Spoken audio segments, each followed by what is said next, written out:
is a lesser known rule that you need to be aware of, that if you own multiple businesses and some of those other businesses have full-time employees or eligible employees, if they were a part of this other business that you own, they're actually eligible for that retirement plan. What's going on, guys? Welcome back to the channel. My name is Travis Sickle, and in this video, we're gonna talk about the self-employed small business owner's solo 401k with employees. Now, if you're familiar with the solo 401k, you might be thinking, how can you have a solo 401k with employees? You just have to follow some of the rules, and some of those rules have recently changed with the Secure Act of 2019. Now, we're well past 2019, but those rules are still going into effect. So I'm gonna break it down into 5 parts or 5 points that you need to know about the eligibility requirements with the solo 401k and employees. So point number 1 is looking at part-time employees. Now, with the Secure Act of 2019,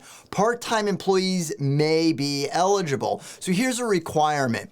They must allow long-term employees working more than 500 but less than 1,000 hours per year to participate. Now, this goes on to say that the first period of 3 consecutive 12-month periods during each of which the employee has at least 500 hours of service, that means then they are eligible to be a part of that 401k plan. So if you have a solo 401k at that point, you have to either roll that money into an IRA or you have to convert it to a traditional 401k, which has multiple employees that are eligible for that plan. It's no longer the solo 401k, the uni K, the single K, whatever you want to call it. They're all the same thing, but that one participant plan, you can't do it anymore if you have full-time employees. Now, point number 2 is that full-time employee mark. If you do have full-time employees, then you can't participate in the plan, but you do have 1 year to convert because of the eligibility requirement for employees to participate in a 401k plan. The maximum requirement is 1 year in order to have eligibility to contribute into the plan. So again, if you don't have that, then you're gonna have to take your plan and either roll it into a traditional IRA and be done with the solo 401k or convert to a traditional 401k plan. Point number 3 is that the employee has to be over the age of 21 or 21 and older. So here in the Secure Act of 2019, it says that the age requirement must be met. The paragraph 2D2 shall not apply to an employee unless the employee has met the requirement of section 410A1AI. So let's go ahead and break that down really quickly. So paragraph 2D2, that is the paragraph that we read previously, and I'm gonna go ahead and pull that up first. Now here it is right here where we were just reading in the Secure Act that the subject to the provisions of paragraph 15, the first period of 3 consecutive 12-month periods during each of which the employee has at least 500 hours of service.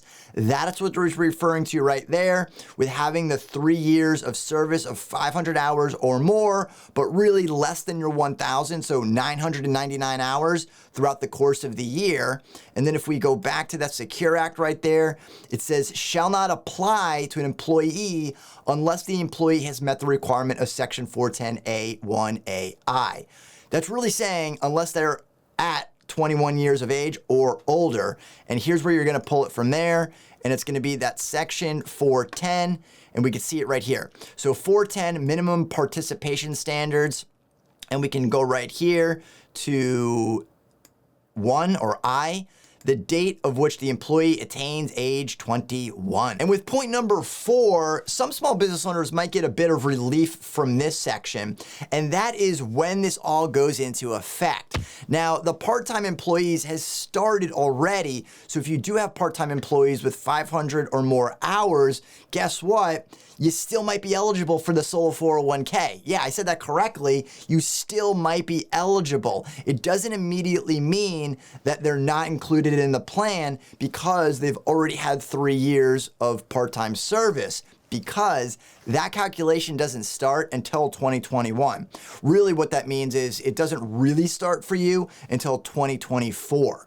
So if you already have part-time employees or you're gonna hire some part-time employees, you still have 3 years, and it has to be consecutive years, before they're eligible to participate in a 401k plan, which again means you either need to roll it into an IRA or get a traditional 401k. And you can see it right here with the effective date. The amendments made by this section shall apply to plan years beginning after December 31st, 2020. So the first year is 2021, except that for purposes of section 401k2DI, the Internal Revenue Code of 1986, as added by such amendments, 12-month periods beginning before January 1st, 2021, here's the key, shall not be taken into account. So if you're considering a solo 401k, but you may or may not have some part-time employees, there's nothing wrong with opening up the plan and then rolling it into a traditional IRA down the road, or a Roth IRA if you also have a Roth side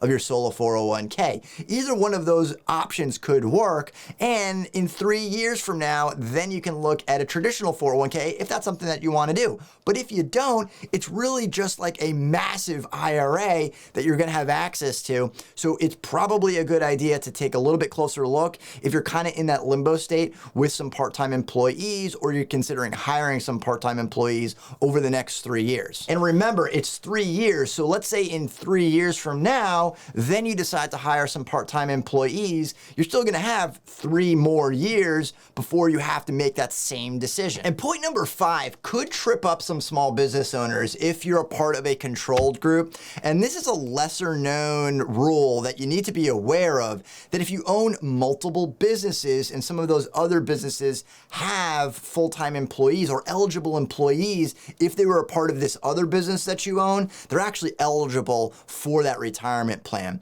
So you can't just open a side business and disclude employees from another business that you're a controlling owner of. So it's really important that you understand the controlling interest groups so you don't get tripped up thinking, well, this business doesn't have any full-time, or the part-time eligibility requirements are below the threshold, so therefore I can open it up, but my other business has full-time employees or part-timers that could possibly be eligible for this plan. That is a controlled group, and they are actually eligible for that plan. So make sure if you own multiple businesses that you don't get tripped up into opening the solo 401k thinking that you're in the clear because that business doesn't have other employees. So that's 5 tips on how to manage your solo 401k if you have employees. And if you've enjoyed this video, be sure to subscribe and of course leave your comments down at the bottom.